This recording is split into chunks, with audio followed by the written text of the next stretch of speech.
it's strange. So in the first quarter, they were down only by 5. Okay. And they were playing tough. That second quarter rolled around, and I think they went into halftime. It was 60-something to like 40. Okay.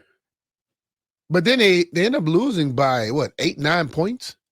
They were down by almost 20-something points in the second, going into halftime. Right. And they basically came back and they outscored Dallas. Yeah. They outscored them in the third and the fourth.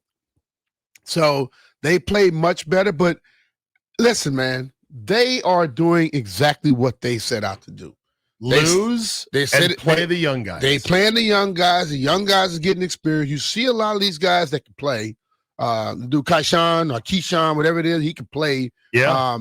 I love Bub from Baltimore. Right. I really, really love him. And the kid, the 3-point shooter, got drafted this year. I can't think of his name right now. I lost his name. Yeah. Trey. Yes. Those guys are going to be around and be doing things for a long time. No, like the Wizards have been so bad for so long that it's hard as a native to ever feel like they're ever going to be good. But the example, and we'll ask Dan Devine when he joins us here momentarily on the Rude Guest Hotline. I guess we're still efforting Dan Devine. Yep. But the model is the Pistons, because somebody pointed out the Pistons 3 years ago were atrocious. I forget what their number was, but it was really, really bad, their record. You could look that up. So they have done the thing where they've thrown a lot of good young talent at the situation, and now they've got something going on. Yeah. That would be the model to look at. Yeah.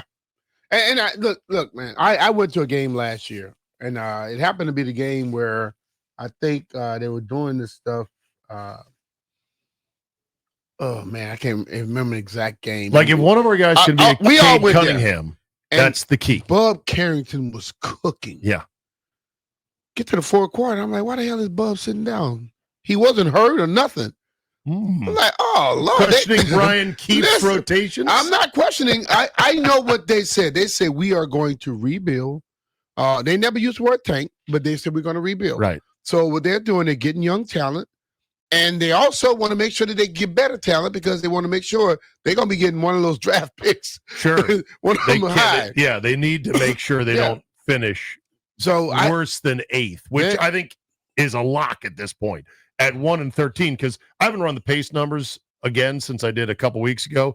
They're easily on pace right now for the worst record in NBA history. Yeah. Which is 9-7. What I hate about it, it doesn't guarantee you getting that number 1 pick. No, it doesn't, and I hate that. And also, getting the number 1 pick doesn't guarantee he's going to be really a difference maker or a game changer. Yeah.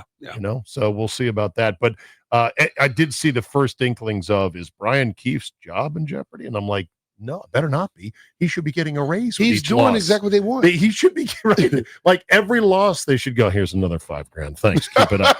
Keep it going, coach. You're doing a good job here. The guys are being developed. The guys are getting better. I listened to Chris and also, who calls it with Chris? Former player, tall. You put me on the Glenn Concert. No, not Glenn. Oh, okay. This dude played. He played with the Wizards at one point. But anyway, okay. They entertain the hell out of you. They have shows all around it. And I'm sure their jobs are hard as hell when people know this team is not trying to win.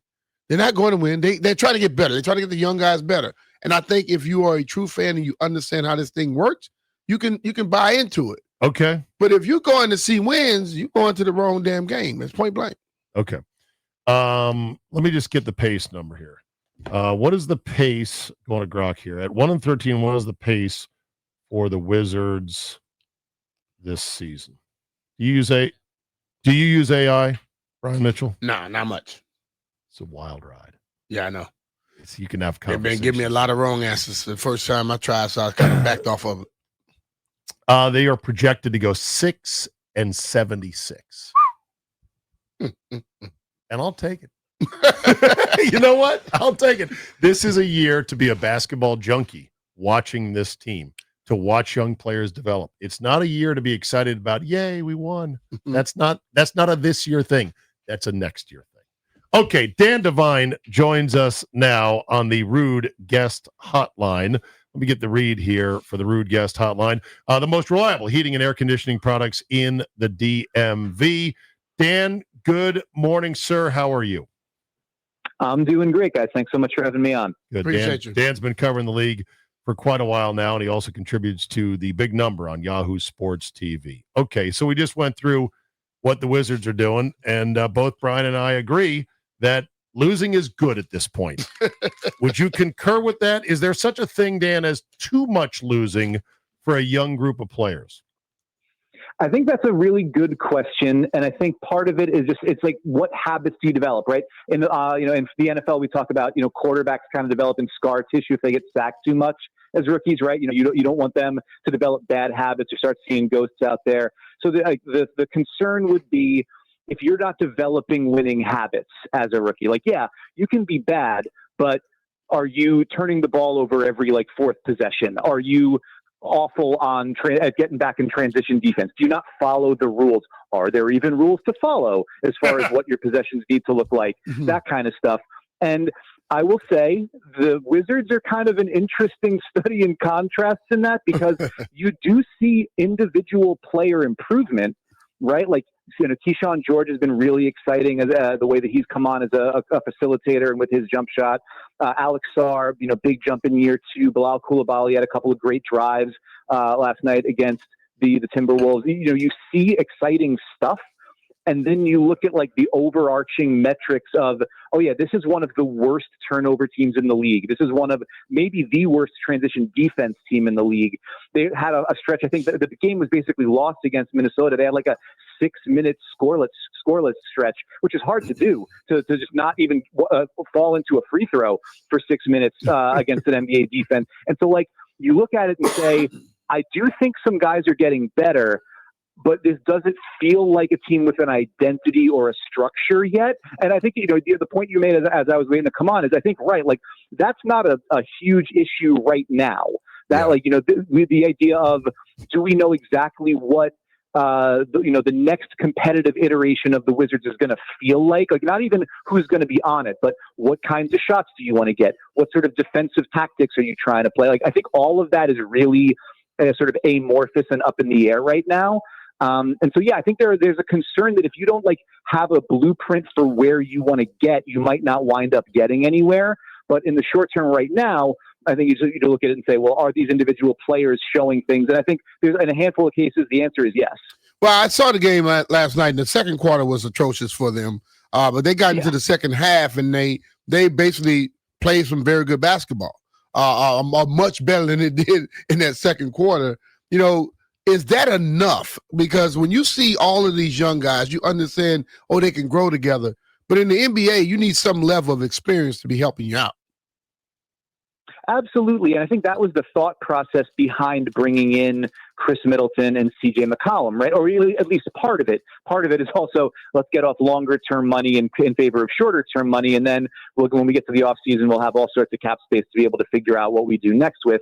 And, we didn't think that Kyle Kuzma and Jordan Poole were going to be part of that next competitive iteration of the Wizards. So might as well just wipe the money off and see where we go. But that's the idea. Chris Middleton, 3-time All-Star, guy who's won a title. CJ McCollum, scored 20 points a game for a decade, a respected vet, has played in big playoff games. They're supposed to be the ones sort of showing the younger guys how to move and how to develop those championship caliber habits, or even those starting caliber habits. And I think the hope is that over time, over the course of a longer season, that stuff will start to bear fruit. And the flashes, as you said, you had a competitive second half there where you get down to, I think it was within 5 or 6 points in the final 3 minutes. That's now the lesson to be learned there is don't go down by 27 in the second quarter. Yeah. If you can avoid that, but the fact that even when I'm taking notes as I'm watching the game, knowing I'm talking to you guys today, and I'm saying the game's over. It's 5 minutes left in the second quarter. This one's a wrap. And the fact that they didn't play that way and came out and continued to attack and continued to work their stuff, that speaks to I understand fan frustration saying, like, is Brian Keefe the guy? I don't know for sure if he is or if he isn't, but they kept playing. They didn't just like throw the ball out into the stands and lay down on the court. And that speaks to a team that I think still is like listening to some degree and has some buy-in for what they're trying to get accomplished. So I think that there's something positive to be taken from even a loss like that, especially coming off the heels of such a dispiriting loss like the one to the Nets, where you're like, you get blown out at home by another bad team. You go out on the road against a good team and you get down big. You don't just lay an egg, you come back and fight. I think you can build on something like that, especially you don't have Alex Sarr. You get good minutes from Marvin Bagley. Like, you get really good minutes from Keyshawn George. Trey Johnson flashed a little bit. Like, there was stuff to get excited about there. You just got to, tighten it up a little bit in the second quarter. And maybe you're not just like in it late, but you're actually winning one of those games. Imagine that. All right. What do you make of my thought that the model for the Wizards should be the Pistons? The Pistons were 14-68 2 years ago. They're out to a 13-2 start. Is what they're doing now sustainable? And what does that turnaround look like in terms of what Washington has? Yeah, with Detroit, the thing was they got, they landed the big fish when they get Cade Cunningham, right? And the first couple of seasons of developing around him, they also had a super young big man in Jalen Duren. And there's that thing of, it's just really hard for young, it's like 18, 19-year-old centers and point guards to learn the game, and that's where those it took some time for those guys to kind of bake a little bit and develop their skill sets. So if Sarr's our big man, who could be the Cunningham of the young guys currently on the Wiz? Yeah, I think there's two options. One is it's not here yet, and we'll see what the options are looking like at the top of the next draft. And the other one, I think you've got to be pretty excited about what you've seen from Keyshawn George, where you sort of squint and you look at it and say, 6'7", 6'8" ball handler, guy who doesn't get sped up a ton, guy who's able to, get to his pull-up jumper, has good patience and poise in the pick and roll. He doesn't have the same kind of court vision that Cunningham has. I mean, Cunningham was drawn in his prep days and coming out of Oklahoma State. He's drawing comps to Luka. I don't think we're seeing that from Keyshawn George just yet. So, people haven't tipped him as that kind of prospect, but I also don't think anybody saw the kind of jump in, not just like the numbers, because you get more minutes, you get the chance to take shots on a bad team, you're going to put up numbers, but the way he's playing does feel conducive to that's a big wing ball handler, a guy you can give a bunch of possessions and say, run 30, 40 pick and rolls, and let's see if you can facilitate and find these opportunities for other guys while also getting your own game off. So I think the ceiling for what you could expect from Keyshawn George has risen considerably over the course of this season. And then if you get, even if he doesn't reach quite to that level, I mean, we're talking now, Cade Cunningham is putting himself in like fringe MVP, all NBA conversations, right? That would be obviously a wonderful outcome. But if you got a couple of guys that you feel good about their trajectory, then it's about, what's the high ceiling talent around them. And with Detroit, they took off not just when those guys came of age a little bit, but also when they put more shooting around Cade Cunningham. That was the idea. Can we have run the battery of this pick and roll, but we have to have shooters out there, veterans that can actually knock down the shots that our guy creates for him. When they brought in Tobias Harris, they brought in Tim Hardaway Jr. and Malik Beasley, and those guys opened up the floor more for Cade, and then all of a sudden you see his game hit a new level. So the early stage development is get the ball handler, get the big man, and then what are you going to put around them in terms of competitive pieces that can spread the floor and knock down those shots you create?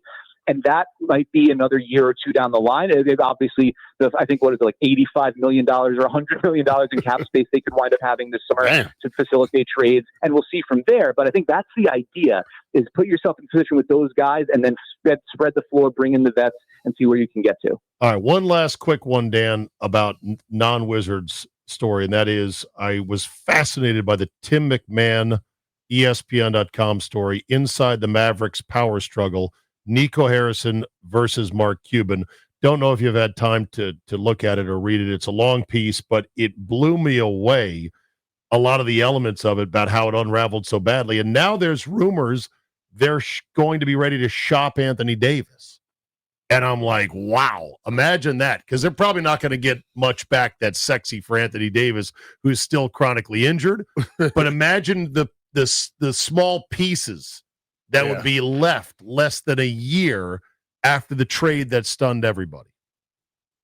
Yeah, I did have a chance to read that. It was a fascinating piece of reporting, and McMahon's as plugged in down there as anybody. He's good. I think it's really fascinating too, like the aftermath of that. So right in that story, you've got sources close to the situation saying they are going to shop Anthony Davis before the trade deadline, and then a couple of hours later, you have Joe Barton at the Athletic saying, "I talked to Cuban, and he says we're not trading him." Yeah, he doesn't want to. I saw that. Yeah, right. But the fact that pushback came so quick kind of tells me that the phone is available if somebody wants to make an offer.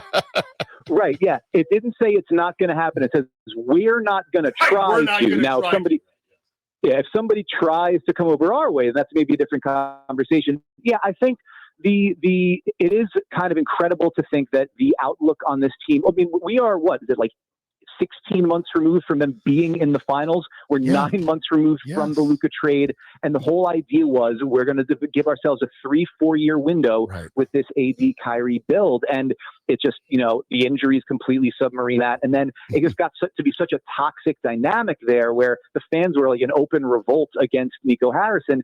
The ownership says, all right, we got to just turn the page on this however we can. Step one is you exercise Nico Harrison from the building. And I think that's really fascinating. Is step two, we just need to put this trade behind us any way we can and move AD for whatever we can get, even understanding it's probably not going to be a premium given his age and his injury situation and the fact that he's up for a new extension. So there's some really big questions that Dallas needs to answer, but they're looking at it and saying our best bet is probably retool everything around the 18-year-old we just drafted number 1 overall. This coming draft cycle is the last time we have full control of our first-round pick until 2031. So we got to hit a home run today to give ourselves the runway to build something new. And I think it's reasonable to say step one there might be see what we can get from Anthony Davis. All right. Dan, as always, Dan, a pleasure, my friend, and we will talk again soon. Thanks so much for having me, guys. Take care. Dan Devine, Yahoo Sports, talking NBA.